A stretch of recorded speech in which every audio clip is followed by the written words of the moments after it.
Hello. Ako po pala si Espopo Rolando B. Bermas, o tawagan nyo lang as Kuya Berms.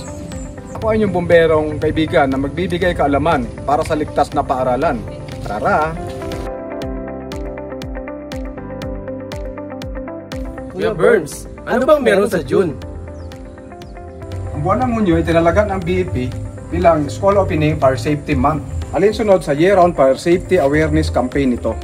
At ngayong School Opening Fire Safety Month, ating alamin kung paano tayo makakaiwas sa sunog sa ating mga paaralan ayon sa Fire Code of the Philippines. Sir, bakit mahalaga ang fire safety sa school? Itanong natin kay Kuya Berms. Tara!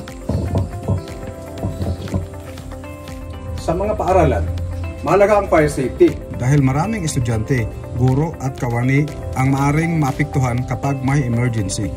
Kuya Berms, ano pa bang dapat naming malaman? Alam nyo ba, bago payagang magbukas ang isang paaralan, kailangan muna ito makakuha ng Fire Safety Inspection Certificate o FSIC mula sa BFP. Tara, i-check natin ang ilan sa mga in-inspect namin. Fire Suppression System, Fire Extinguisher, Exit Signs, Fire Alarm, and Electrical Panel. Dapat may malinaw at updated na evacuation plan sa bawat silid. Ang mga pintuan ng ating fire exits ay dapat naka-swing out din. Nang sa gayon, during emergency ay mas madaling buksan at mas mabilis tayong makalabas sa silid. At tandaan, dapat may sapat na fire exits, bukas, hindi nakalock at madaling makita. Sa oras ng sakuna, seconds can save lives. Tanong ni Kuya Berms, ilan na exit door classroom nyo? Na-check nyo na ba?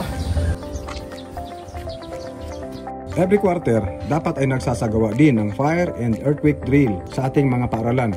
Importante ito para alam ng lahat ang tamang kilos sa oras ng emergency. At para sa mga estudyante, pati na rin sa mga guro at staff, dapat marunong kayong gumamit ng fire extinguisher.